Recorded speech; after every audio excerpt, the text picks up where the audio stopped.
আমি কে তুমি কে ভুক্তভোগী ভুক্তভোগী এক দফা এক দাবি আলম তুই কবে যাবি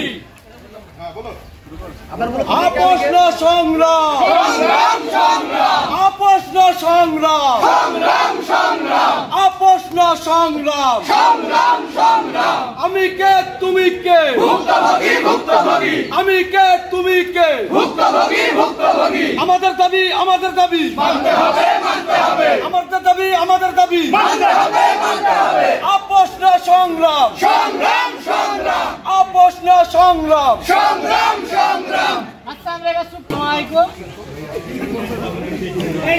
আমি একজন সাধারণ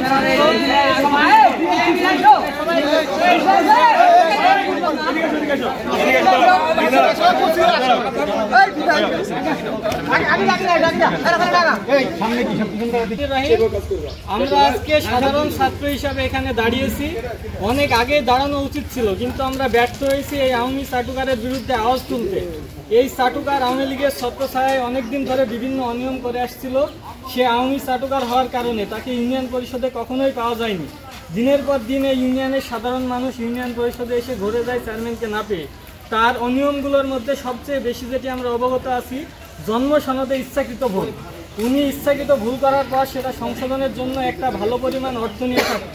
তাছাড়াও জরুরি প্রয়োজনে তাকে ফোন দিলে পাওয়া যায় না, তার ফোন অফ রাখে। এতদিন ধরে এই অনিয়ম করে আসছিল আওয়ামী ক্ষমতা বলে। কিন্তু আজকে দেশ স্বাধীন হয়েছে, বিদায় হয়েছে ফ্যাসিস্ট শাসন। আজকে ছাত্র সমাজ ফ্যাসিস্টের বিরুদ্ধে জিরো টলারেন্স। ঠিক আজকে আমরা এখানে একত্রিত হয়েছি এই আওয়ামী চাটুকারের অপসারণের দাবিতে। আমরা এমন ফ্যাসিস্ট দালাল যে কখনোই সময় মতো ইউনিয়ন পরিষদে উপস্থিত থাকেনি, তাকে কখনোই ইউনিয়ন পরিষদে আর দেখতে চায় না।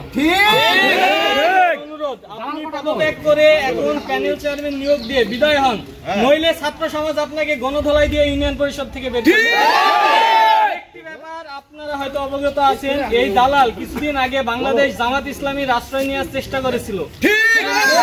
জামাত ইসলামীর মতো আদর্শ সংগঠন তাকে অফিসিয়ালি স্টেটমেন্ট দিয়ে প্রত্যাখ্যান করেছে। আপনি যে কত বড় দালাল তা তো আর কারো অজানা নয়। কিছুদিন আগে যে উপজেলা পরিষদের নির্বাচন হয়েছিল আপনারা সবাই জানেন, সেখানে যে চেয়ারম্যান সিন্ডিকেট হয়েছিল তার অন্যতম সংগঠক ছিলেন আপনি। আপনার চরিত্র আজকে দিনের আলোর মতোই পরিষ্কার। আপনার দিন শেষ হয়েছে, আর মস্কারা করবেন না ইউনিয়নবাসীর সাথে। আপনাকে সম্মানের সহিত বলছি, দ্রুত দায়িত্ব বুঝিয়ে দিয়ে কেটে পড়ুন, আপনার খেলা শেষ। আর আরেকটা কথা আমি দুদকের দৃষ্টি আকর্ষণ করছি। আসলে একজন ব্যক্তি একাধারে সে একটা স্কুলের প্রধান শিক্ষক ও চেয়ারম্যানের দায়িত্ব কিভাবে পালন করে থাকতে পারে? দুই, সে একটা চেয়ারম্যান হয়ে তার একটা প্রাইভেট কার, 3 তলা বাড়ি ও একাধিক মোটরসাইকেলের জবাবদিহিতা তাকে করা লাগবে, এবং দুদককে এর সঠিক পর্যবেক্ষণ তদন্ত করতে হবে। তদন্ত করে একটা এইনার বিচারের দাবি জানাচ্ছি আমরা, এনার বিচারের আওতায় আনতে হবে। ধন্যবাদ। এখানে সকল ছাত্র সমাজের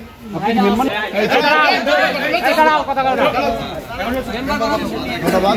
সম্মানিত ছাত্র সমাজ বৈষম্য বিরোধী আন্দোলনের ছাত্র সমাজকে আমি প্রথমে ধন্যবাদ জানাই।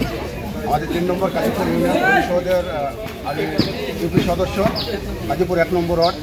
প্রথমে আমি 1 নম্বর ওয়ার্ডবাসীর কাছে ক্ষমা চেয়ে নেব। তাদের প্রত্যাশা ছিল যে ফারুককে পুনঃ মেম্বার বানাইলে আমাদের প্রত্যাশাটা পূরণ হবে, কিন্তু আমাদের এমন একজন চেয়ারম্যান হয়েছে, আসলে আমি তার 3 তলা বাড়ি হয়, গাড়ি হয়, এবং 2-3টা মোটরসাইকেলেও সে চলাফেরা করে, এবং সে দালাল দিয়ে কাজ করে। সে দালালের মাধ্যমে সম্পূর্ণ কাজ সে করে। আমরা 1 লিটার মোটরসাইকেলের তেল কেনাও পয়সা পাইনি, অথচ অপমান আছে। কিন্তু আমরা কাজীপুরের মেম্বাররা সব থেকে বড় অবহেলিত। তো আমি প্রথমে আমাদের যখন এই নির্বাচন হয়, জাতীয় নির্বাচন হয়, সেই নির্বাচনে আমি একটা আসছিল, একটা বরাদ্দ আসছিল। আমি চেয়ারম্যানকে বললাম, চেয়ারম্যান সাহেব আমার একটা বরাদ্দ দেন, অমুক জায়গায় একটা কাদা, আমি রাস্তাটা হারিয়ে দেবো। উনি বললো নৌকার যারা ভোট করেনি তাদের কিছু দেওয়া নিষেধ। তো ওর মতন আওয়ামী লীগ মনে হয় আর কেউ নাই এই গাংনী থানার ভিতরে। সব থেকে বড় আওয়ামী লীগের ভূমিকা পালন করছে গাংনী থানার ভিতরে। হ্যাঁ, এবং জামাত থেকে বাদ দিয়েছে, এটাও আমি শুনছি। তবে এইখানে কোনো অনিয়ম আর আমরা মেম্বাররা সহ্য করবো না। আমাদের 6-7টা মেম্বার আছে, প্রত্যেকটা মেম্বার অবহেলিত। আমি 1 বছর ধরে ইউনিয়নে আসিনি, 1 বছর আমি ইউনিয়নে আসিনি।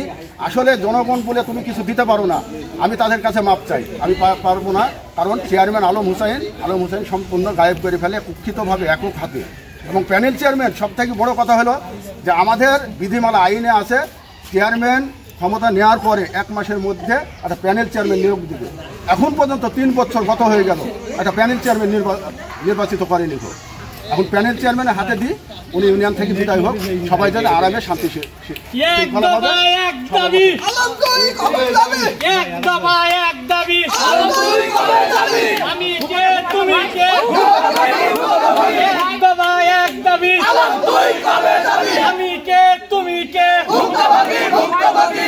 আপোষ না সংগ্রাম, সংগ্রাম সংগ্রাম, দালালি না রাজপথ, রাজপথ রাজপথ।